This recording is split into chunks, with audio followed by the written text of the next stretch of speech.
Hello, beautiful listeners and viewers, and welcome to another episode of Heal Your Life Talk Show. My beautiful guest today is Karen. She is joining us from Southwest Florida.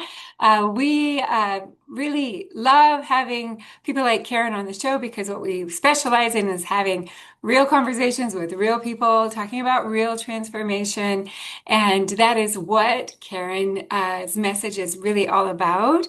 And her website is karenannwellness.com. So Karen Ann with two N's, wellness.com. So be sure to pop on over there and check that out even while we're talking. If not, I'll put it in the show notes and you can check it out afterwards. I was over there just a few minutes ago and found this really cool PDF that she has available for you for free. It's called Wired for Resilience. So be sure to grab that while you are there. So, all the way from Florida today, welcome to the show, Karen. Thank you. I'm excited for our conversation. Yes, me too. There's certain people that when we connect, we're like, oh, we have so much in common, and we have just a different way of sharing our message. And I think that's what's so important about these real conversations is that we have different ways of expressing ourselves and there's different ways of listening. And so what I share may not resonate with people, but what you share may, even with a similar message. And so one of the things that you talk about is bridging the gap between doing and being. And, when I think about that, I think, oh, in theory, yes, I can understand why that would be a good thing. But I think maybe what people lack could be the how to. Can you hmm tell us more about that? Yeah, I think there's so much out there of that's thrown at us of all the things that we should be doing. And it really is overwhelming. I mean, the information that we have available to us now, and it's so fast and coming at us that we really don't take the time to integrate what we're learning or integrate these processes that really shift who we are. Um, and so that's what I mean by bridging this gap. And the work that I do is really that work. I do an educational piece. I find that is important as well to understand how our nervous system works so that then the body is accepting more of the work that we're doing, but really getting into the body and creating those shifts into the body. Okay, so a lot of integrating the shifts into the body. But if I were to ask you, like, what's in the gap? What sort of things show up for people? Well, I think a lot of people they're not integrating what they're learning in terms of the work that I'm doing. So there's a lot of talk out there now about the nervous system in general. And so there's a lot of education that people are reading, and they're staying in their heads about it, right? And they're trying to think their way through regulating their nervous system. In actuality, we need to take the time to actually integrate that work, and really feel into our system, so we can really create those shifts in who we are and who we're showing up as. It's great to have the awareness. It's taking that awareness and creating a different way of being. Yes, that is such a great reminder.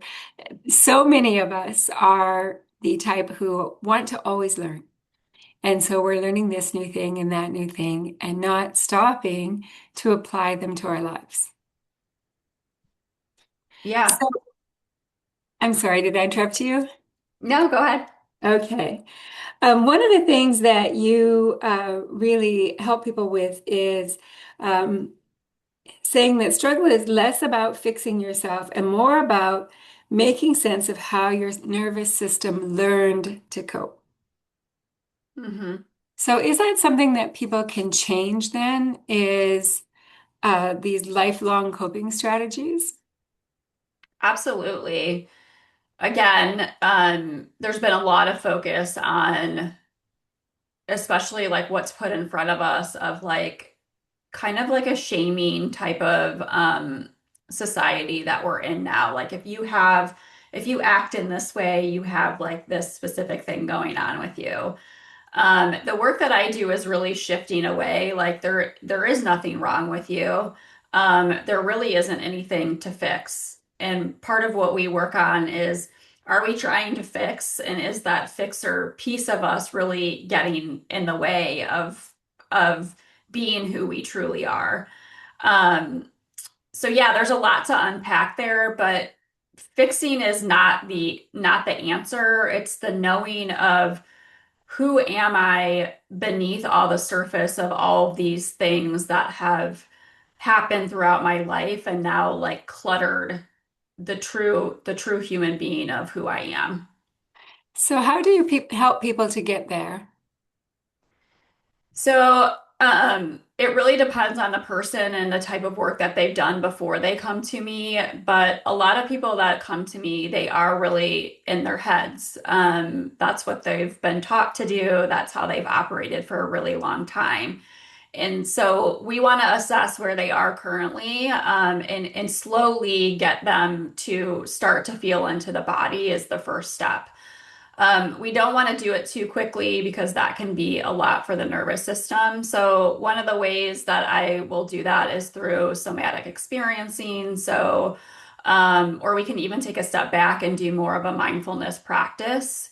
Um, and then once we're able to do those things and we start to feel comfortable of feeling our feelings in the body and getting really comfortable with, when I have this certain feeling, all these sensations are associated with it, then I can start to maybe go into places that have experiences that I've had in the past and feel those experiences of what, not relive them, but what they really feel like in my body and where they still are stored in my body. Once we can do that, then we're able to go a little bit deeper and we're able to look at like the things that are, I like to call them protectors, and that can be a fixer part, like we were talking about. So, what are those things that are those patterns? We can think of it as that way too. Those patterns that are alive for us that are getting in the way of who we truly are and the things that we truly want to be. So, a lot of people that are coming to me, they feel stuck. And these patterns that we have, it could be a fixer type pattern, like we're trying to fix ourselves all the time. We're trying to fix other people. We may have a controlling pattern. There may be a pattern that's a really high achieving pattern. And so uncovering what those patterns are and being able to understand why they're there and use them towards our advantage, and understand when they're not working for us and allow them to kind of like take that back seat. Okay, so work for us or understand when they're not working for us. So I want to go back a little bit in what you said, and I was making lots of notes because there were so many interesting things that you covered there. You talked about not reliving the experience, but feeling the experience, and how that was stored in the person's body. So when you're doing that, do you have a technique for bringing them through releasing those feelings in their body? Yeah, so that's ultimately, well, I shouldn't say ultimately. I mean, a lot of people are like, well, I want it out. I want it out of my body. And that's not necessarily like how it works. I think there's a lot of stuff that's put out there that that's what we feel like, what it is and how it works.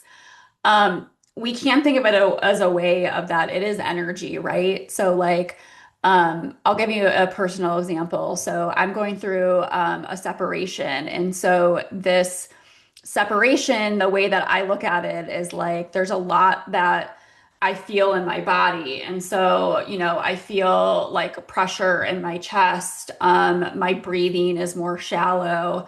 I kind of like the colors that I'm seeing are tend to be a little bit more blue.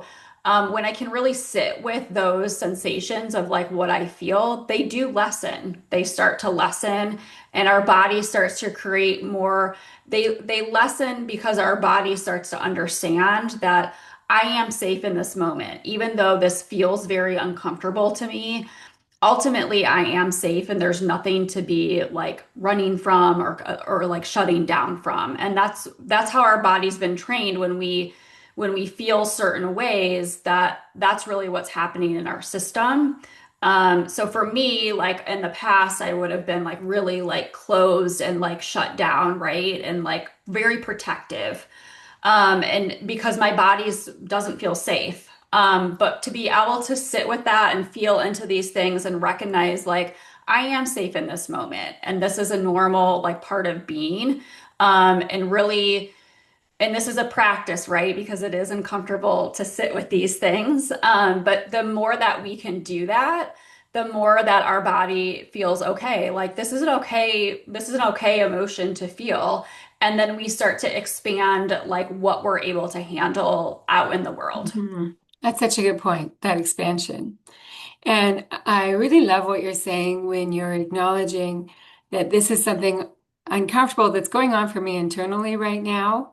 And I'm safe in this moment.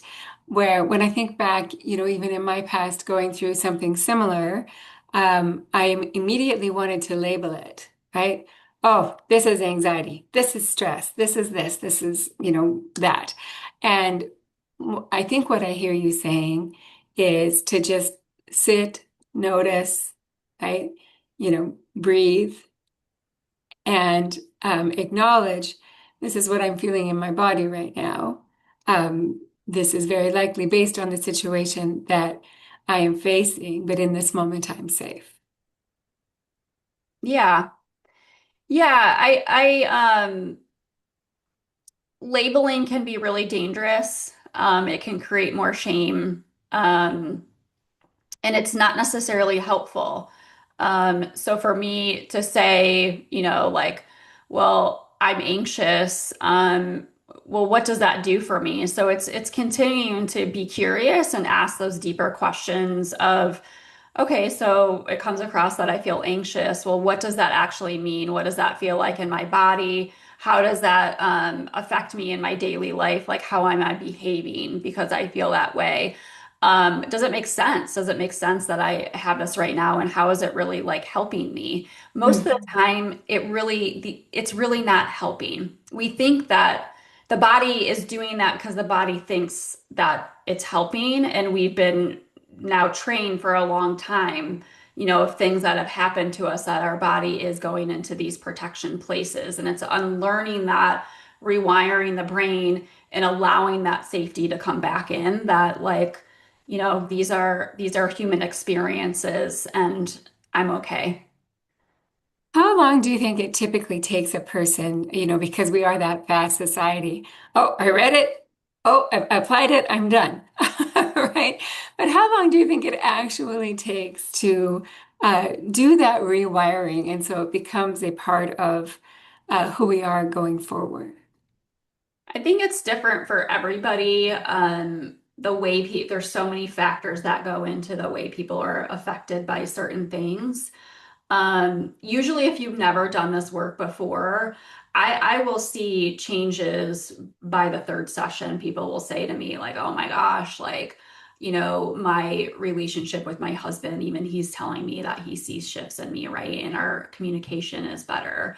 But it's a process and it's not a linear process. And the science does show us that it really takes a year to start rewiring through that brain. And then, it's life, things happen. And so, we may feel really, um, like we're in a place of expansion and being able to hold a lot of different things. And there can be something that happens that then we don't have as much capacity then.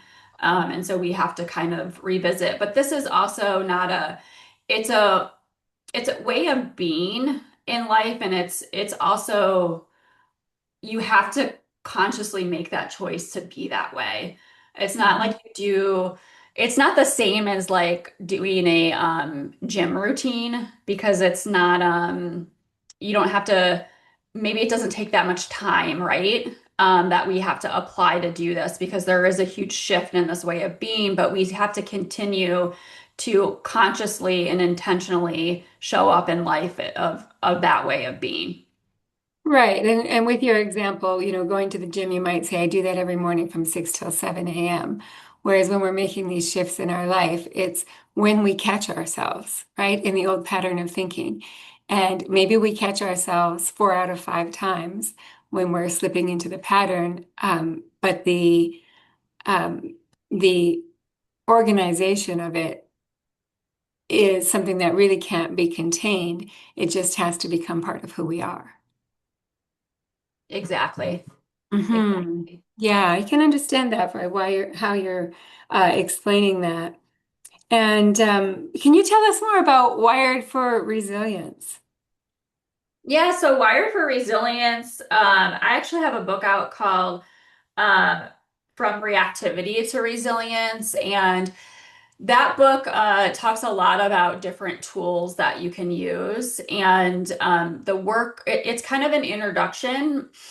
And I will use a lot of tools in the beginning to be able to get into a place where then we can do the somatic experiencing and like the parts work. Um, so this new piece of mine is more about doing these second pieces of being in the body.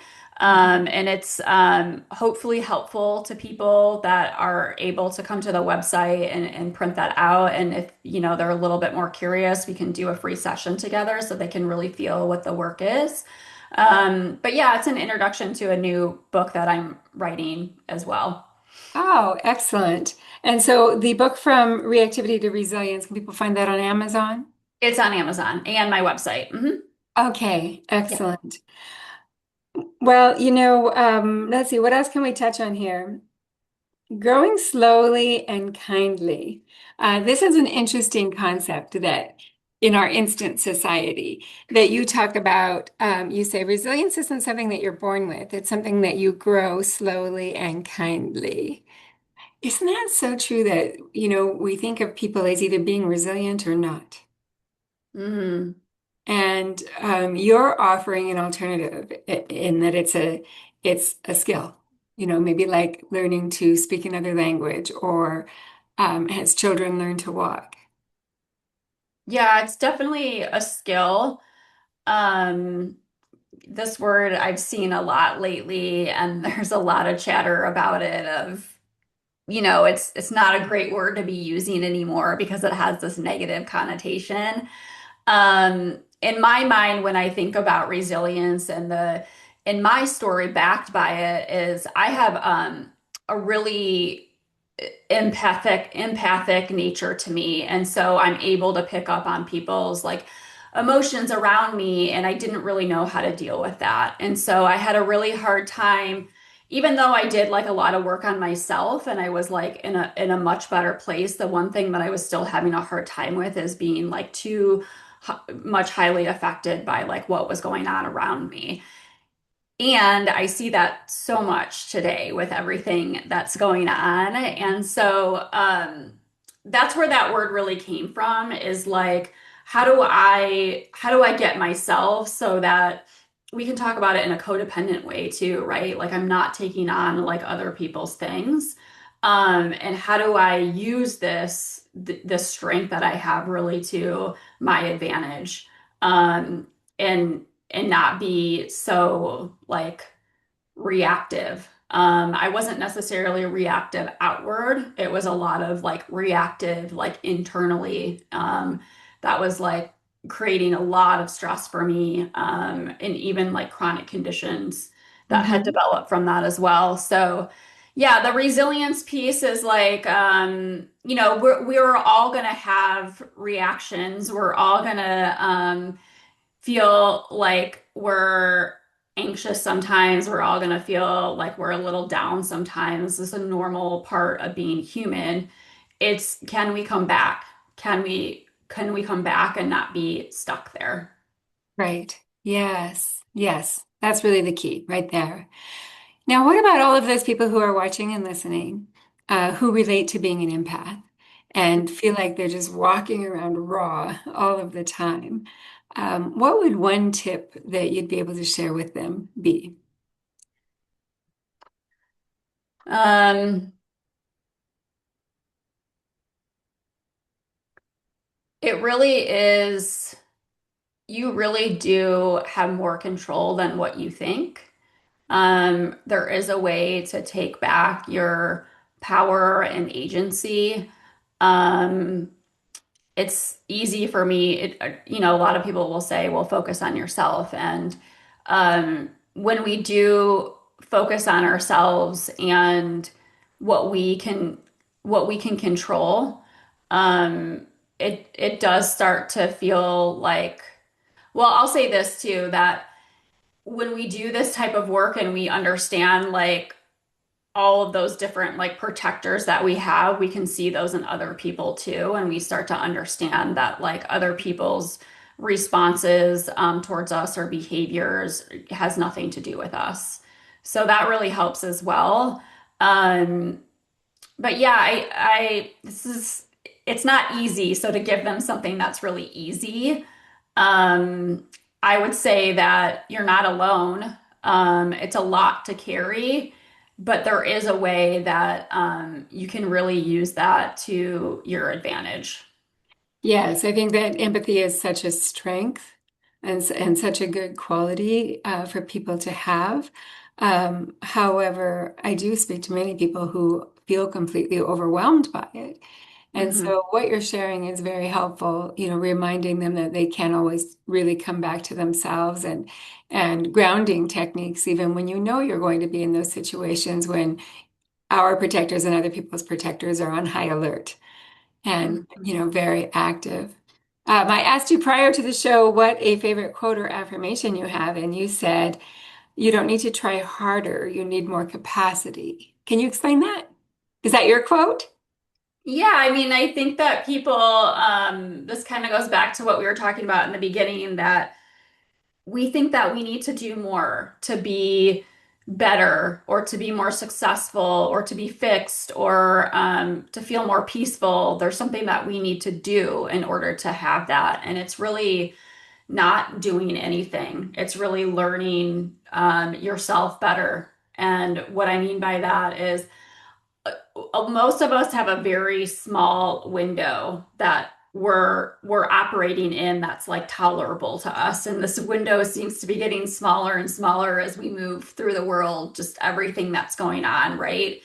And this work really allows you to start to expand that window of what you're able to hold, so the capacity of what we're able to hold. And those things can look like um like just everyday things that I have to do. I'm a mom, I have aging parents, I have a job, I run a business. All of those things you have to have capacity to be able to hold those things. And when we get short, we're going to react. We don't have like the capacity to be able to like handle all those things that are going on.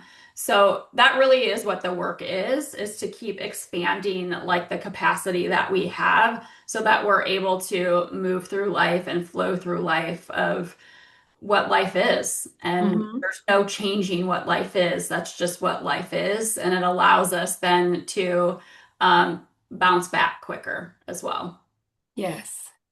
And I would think that, expanding the capacity is not only expanding in terms of making something larger, right? Making our capacity larger, but also understanding what we are no longer willing to hold Mm, to create more capacity.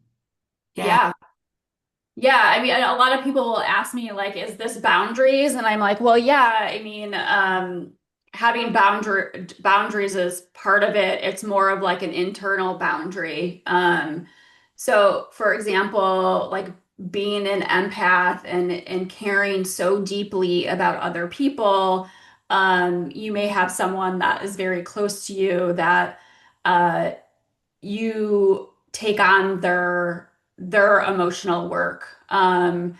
And it makes you sad or it makes you angry or whatever these things are, and being able to recognize like when that's showing up for you, and